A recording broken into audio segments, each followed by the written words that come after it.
스위스의 퍼즐을 풀어보자. 조상 대대로 물려온 스위스의 국토는 미국 메인주의 절반에 지나지 않는 바위 투성이의 땅이다. 스위스는 바다와도 떨어져 있고 묻혀있는 광물은 찾아볼 수도 없는 지구상에서 천연자원이 가장 빈약한 국가다. 물론 석유 따위는 한 방울도 나지 않았다. 조금 과장해서 말하면 기껏해야 귀이개로 건져 올린 만큼의 석탄 몇 알이 묻혀있는 그런 곳이다. 농사를 짓기에도 기후가 맞지 않고 척박하기 이를 데 없는 이 땅은 어떤 작물의 경작에도 애를 먹었다. 스위스는 유럽의 숱한 전쟁으로부터도 배제되어 있었다. 그동안 이 땅을 차지하려는 침략자가 아무도 없었기 때문이다. 그러나 지금 스위스인은 세계에서 가장 높은 생활 수준과 풍요를 누리고 있다. 스위스인의 연간 소득은 미국이나 독일, 일본보다 앞선다. 스위스의 프랑은 세계에서 가장 안전하고도 리스크가 적은 통화로 손꼽힌다. 스위스의 은행들이 신뢰받는 이유도 거기에 있다. 스위스인들은 어떻게 자산을 축적하고 관리하는 것일까? 그들의 투자법과 투기법, 도박의 기술은 상상을 뛰어넘는다. 이 책은 스위스의 은행장을 지내고 미국 월가에서 막대한 부를 일군 나의 아버지와 성공한 스위스인 투자가들이 원칙으로 삼았던 돈을 불리고 관리하는 방식에 관한 책이다. 먼저 편견을 버리고 출발하라. 돈을 불리고 관리하는 과학적인 원리. 안녕하세요. 마인드밀입니다. 오늘 읽어볼 책은 스위스 은행가가 가르쳐주는 돈의 원리. 막스 귄터 지음, 송기동 옮김. 출판사는 북스넛입니다. 돈을 키우고 관리하는 평생 부자의 마인드. 막스 귄터. 미국에서 활동하는 스위스 출신의 투자가 13살부터 주식 투자를 시작했고 스위스 은행에 근무하며 돈의 과학적 관리법과 투자 기술을 터득했다. 세계적인 명성을 얻으며 활동하던 스위스인 투자가 모임 츄리히의 투자 마술사의 핵심 멤버인 프란츠 귄터를 아버지로 두었다. 프란츠는 스위스 은행연합 슈와이저의 은행장 출신으로서 미국에서 활동하며 막대한 부를 일군 전설적인 인물이다. 은행가인 저자의 아버지와 스위스 출신의 부호들은 평소에 원칙으로 삼는 공통된 돈의 원리를 가지고 있었는데 그들이 무기로 삼던 12가지 메인 원리와 16가지 보조 원리를 모아 정리한 것이 스위스 은행가가 가르쳐주는 돈의 원리이다. 저자 역시 투자의 최전선에서 활동하며 이 원리에 근거하여 엄청난 자산을 형성했으며 월스트리트 저널을 비롯한 투자 관련 매스컴에 돈을 불리고 관리하는 방법에 관한 칼럼을 기고해왔다.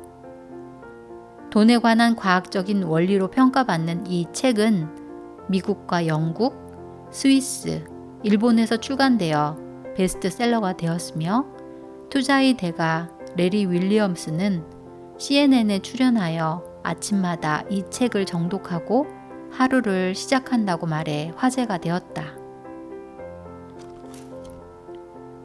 오늘은 첫 번째 원리, 리스크에 대하여 부자가 되려면 리스크를 걸어라.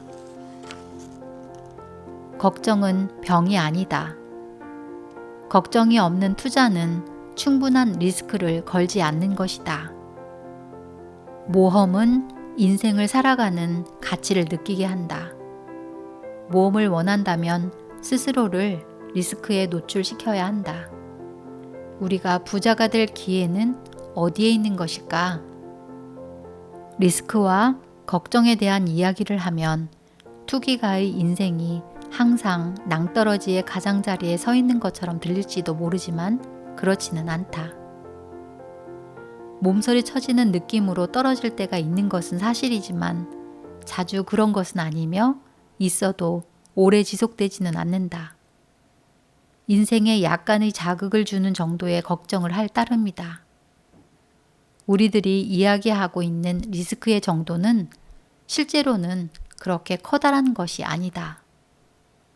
이익을 추구하는 대부분의 자산 운영은 그것을 투기라고 부르든 어떻든 상관없이 리스크를 동반한다.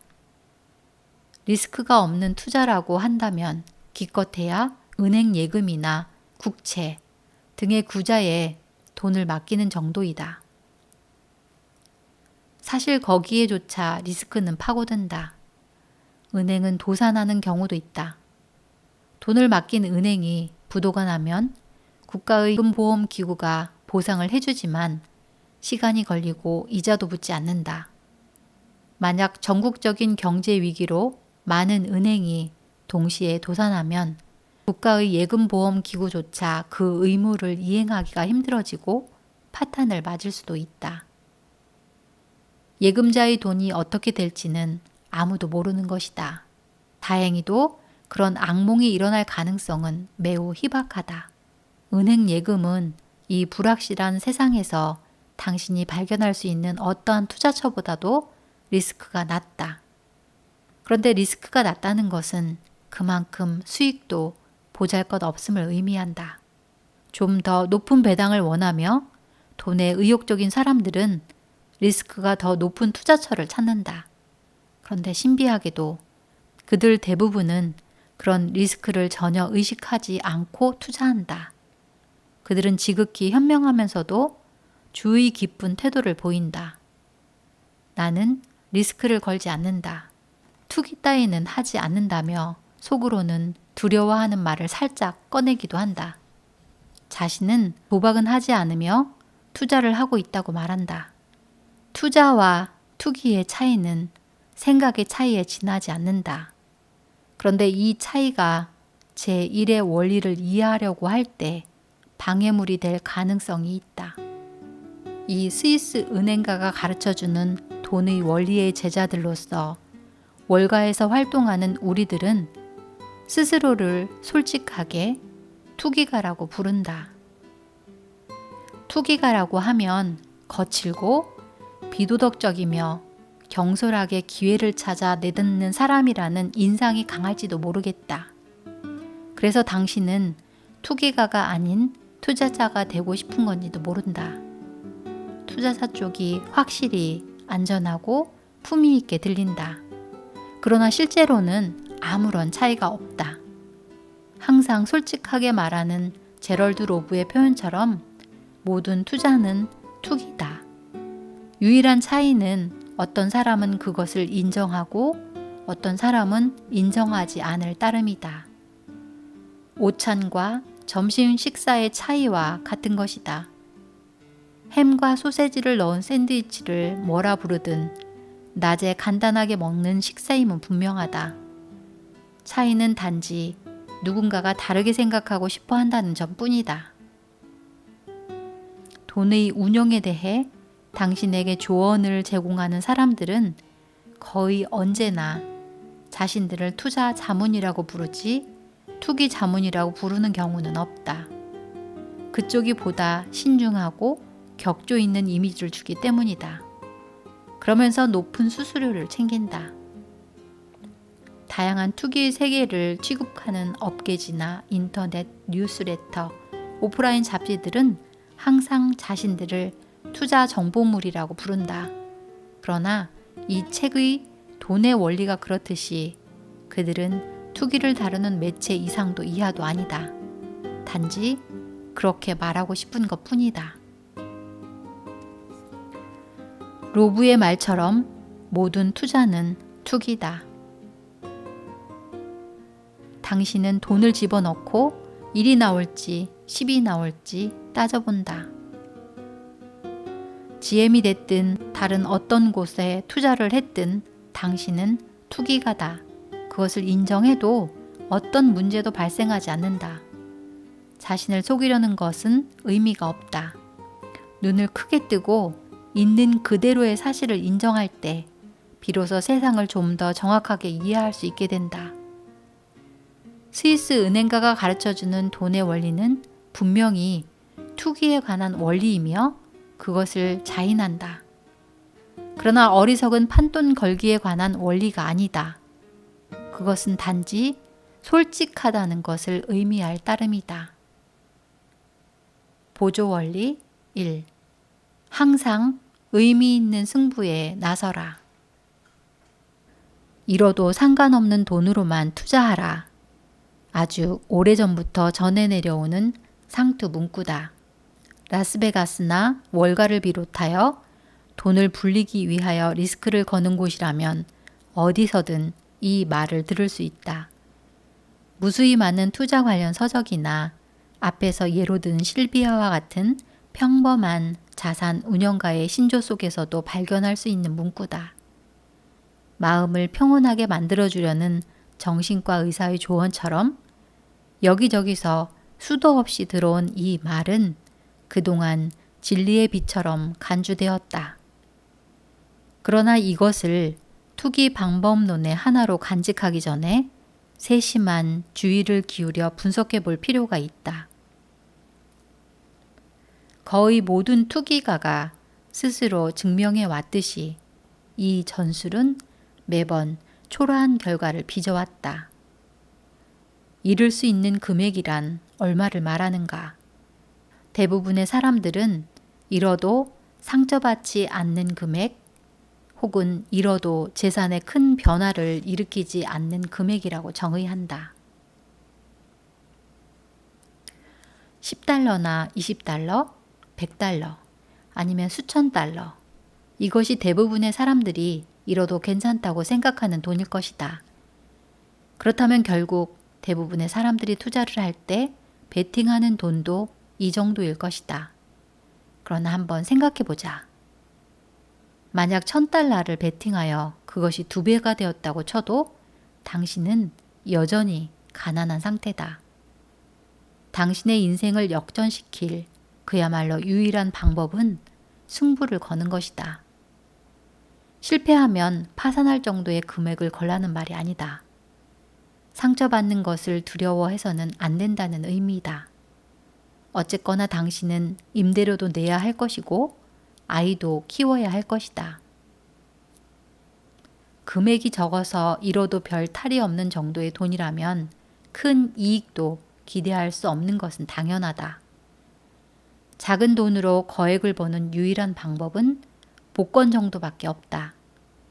1달러짜리 복권을 사서 100만 달러에 당첨될 가능성이 없는 것은 아니다. 꿈을 꾸는 것은 즐거운 일이지만 그런 승부에서 당신이 이길 확률은 한심할 정도로 낮다.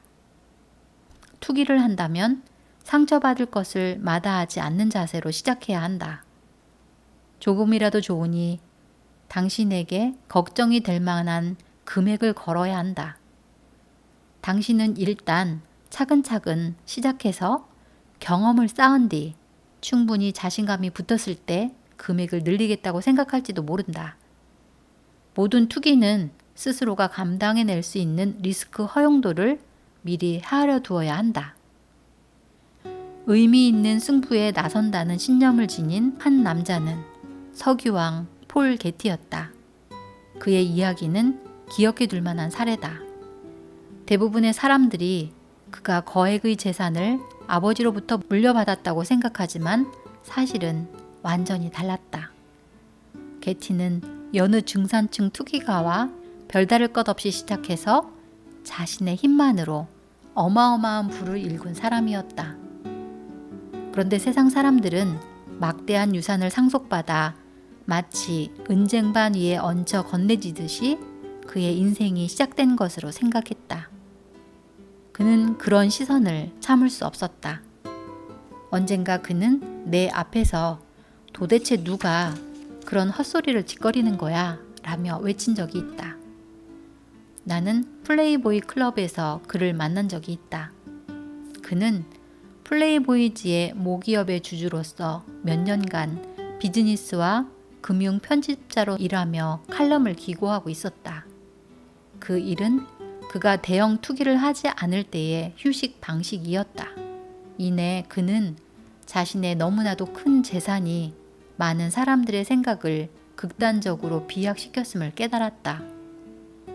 검소한 중산층으로 태어난 평범한 남자가 몇십억 달러나 되는 돈을 몇 년 사이에 순식간에 벌었다는 이야기를 믿는다는 게 보통 사람들에게는 다소 무리였을 것이다. 그러나 분명히 게티는 그것을 해냈다. 그가 당신이나 나보다 유일하게 유리했던 점은 모든 것이 싸고 소득세가 없었던 20세기 초기에 투기를 시작했다는 사실이다. 냉담하고 까다로운 아버지로부터 그가 상속받은 것은 아무것도 없었다. 기간을 엄수해서 변제해야 할 약간의 빚 외에는 말이다. 그가 아버지에게서 물려받은 가장 가치 있는 것은 돈이 아닌 교육이었다. 아버지 조지 게티는 미니애폴리스의 변호사로서 독학으로 투기를 배운 사람이었다. 오클라호마의 오일 붐이 한창이던 당시 조지 게티는 이 책의 돈의 원리와 비슷한 법칙을 고안하여 엄청난 돈줄을 찾아낸 사람이었다. 그는 엄격한 사람이었고 노동지상주의 신념을 굽히지 않았다. 폴 게티는 플레이보이지에서 아버지 조지는 성공한 남자의 아들을 응석바지로 키운다거나 나중에 어른이 되었을 때 재산을 물려주겠다는 식의 사고방식을 거부했다고 회고하고 있다. 그런 아버지를 둔 아들 폴은 오로지 자신의 힘으로 부를 찾아 매진했다. 폴은 처음에는 외교관이나 작가가 되려고 생각했지만 투기를 사랑하는 아버지의 피가 그의 몸속에도 흐르고 있었다. 그는 오클라호마의 석유 사업에 접근했다.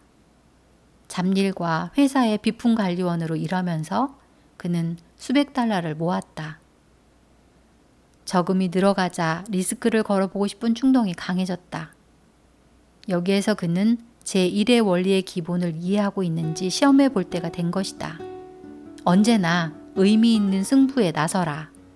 폴 게티는 이 원칙을 아버지에게서 배워왔다. 게티는 한 종목을 50달러 내지 그 이하의 가격으로 구입할 수 있었다. 기회는 얼마든지 있었다. 유전 관련 시설에는 땅을 팔 자금을 구하는 광산업자와 투기가들이 벌떼처럼 몰려들었다. 그들은 누구에게든 수달러어치의 조금의 주식이라도 매각을 했다. 그러나 게티는 적은 주식으로는 부자가 될 수 없음을 알고 있었다. 대신 그는 훨씬 큰 쪽을 노렸다. 스톤 블러프의 작은 마을 근처에 유명해 보이는 유전 채굴권의 절반을 매각하려는 투기가가 있었다. 그는 거기에 승부를 걸기로 결심했다. 그는 당시 자신의 모든 재산에 상당하는 500달러로 입찰에 응했다. 아무도 그보다 큰 금액을 쓴 사람이 없었으며 이로써 폴 게티는 정식으로 석유 사업에 뛰어들게 된 것이다. 1916년 1월 첫 굴착이 성공적으로 이루어져 하루 700배럴의 원유를 뽑아낼 수 있는 유전이 발견되었다. 그로부터 얼마 지나지 않아 게티는 자신의 채굴권을 12,000달러에 매각했고 이로써 그의 전설적인 부의 기초가 만들어지게 되었다. 물론 난 행운하였다. 몇 년이 지난 후 그는 독창성이 넘치던 지난날의 자신의 모험을 되돌아보았다. 손해를 볼 가능성도 있었다. 그러나 설령 손실을 입는다 해도 리스크를 거는 행동이 필요하다는 나의 신념이 바뀌지는 않았을 것이다. 나는 큰 리스크를 거는 모험을 통해 흥미로운 일이 벌어질 가능성을 스스로에게 부여하고 싶었다. 그것이 바로 희망이다. 만약 리스크를 거부했다면 희망은 품을 수 없었을 것이다. 가령 손실을 입어도 세상이 영원히 끝나지 않았을 것이라고 그는 덧붙였다. 돈을 긁어 모아 다시 도전했을 거라며 말을 이었다. 잃는 것보다 얻는 쪽이 훨씬 많게 느껴졌다. 이기면 그것은 매우 훌륭한 일이다. 그러나 설사 지더라도 그렇게 상처받을 필요는 없다. 자신의 행동이 올바르다는 확신이 있다면 말이다. 그렇지 않은가? 그는 자신감 있는 눈빛으로 과거를 회상했다. 보조 원리 두 번째. 분산 투자의 유혹을 물리쳐라. 투자 세계에서는 가는 곳마다 사람들이 분산 투자를 외친다. 단순히 분산이라고만 말해도 의미가 통한다. 그런데 이 말이 얼마나 실속 없는 전략인지 조금만 따져보면 금방 알 수 있다. 투자 세계에서의 분산이란 돈을 나누어 투자하는 것을 의미한다. 조금씩 분리를 하는 것이다. 두세 개의 큰 투자가 아니라 여러 개의 작은 투자를 하는 것이다. 분산 투자에는 세 가지 중대한 결함이 있다. 첫째, 언제나 의미 있는 승부에만 나서라 라는 가르침에 위배된다. 만약 당초의 원금이 그다지 크지 않은 것이라면 분산 투자는 상황을 한층 악화시킨다. 분산 투자를 할수록 당신의 투기는 자꾸 작아진다. 극단적인 분산 투자를 해보면 알 수 있다. 그러면 당신의 자산은 그야말로 보잘것없는 금액으로 끝난다는 것을 알 수 있다. 둘째, 분산 투자는 이익과 손실이 상쇄되는 상황을 만든다. 당신은 결국 스타트 지점, 즉 포인트 제로에 도달한다. 셋째, 분산 투자는 공중에 떠 있는 수많은 공을 어떻게든 유지하려는 저글러로 만든다. 저글러가 공중에 수많은 공을 띄워놓고 그 중에 절반이 엉뚱한 방향으로 새나간다면 창피를 당하지 않고 사태를 수습할 가능성은 매우 낮다. 좀 더 많은 투기를 하려면 좀 더 많은 시간과 연구가 필요하다. 분산 투자의 이런 세 가지 중대한 결함을 안전이라는 단 하나의 이점으로 무마하려 한다면 도무지 훌륭한 전략이라고 느껴지지 않을 것이다. 약간의 분산은 그다지 큰 해악이 되지 않는다. 서너 개의 정도의 투기는 봐줄 수 있다. 당신이 엄청나게 매력을 느끼는 투자처가 동시에 나타나도 6개면 충분하다. 경험에 비춘 나의 개인적인 법칙은 한 번에 4개 이상의 투기를 하지 않는 것이다. 보통 나는 3개 이하로 압축하고 때로는 하나일 때도 종종 있다. 그 이상이 되면 집중력이 떨어진다. 이것은 주로 개인적인 취향이나 사고방식의 문제다. 만약 당신이 훨씬 많은 투자처를 효율적으로 관리할 수 있다면 그렇게 하면 된다. 단지 분산이라는 명분을 위해서 분산 투자를 하려고 한다면 그것은 그만두는 게 좋다. 달걀을 한 바구니에 담지 마라가 초보자가 신봉하는 격언이라면 월가에서는 모든 달걀을 한 바구니에 담아라. 그리고 그것을 지키라. 고까지 말한다. 이는 성공률 높은 투기가들 사이에서 암암리에 지켜온 원칙 중에 하나다. 누가 처음 쓰기 시작한 말인지 모르지만 아마도 분산 투자의 신봉자가 아니었음에는 분명하다. 부자로 가는 투기 전략 제1의 원리를 다시 한번 짚어보자. 이 원리는 당신에게 돈을 어떻게 하라고 조언하고 있는가? 돈을 리스크에 노출시키라고 했다. 손실을 두려워하지 말라고 했다. 당신이 언제나 직면해야 할 리스크의 정도는 머리털이 거꾸로 설 만큼 높지는 않다. 리스크를 걸고 리스크와 맞서는 것만이 가난한 상태를 벗어나는 유일하고도 현실적인 기회를 얻게 해준다. 이 영광스러운 기회를 위해 지불해야 할 대가는 걱정이라는 상태다. 걱정은 제1의 원리가 의미하듯이 심리학에서 말하는 병이 아니다. 그것은 뜨겁고 자극적인 인생의 조미료다. 한번 익숙해지면 즐길 수 있는 것이다. 다시 한번 외쳐보자. 걱정은 병이 아니라 건강의 증거다.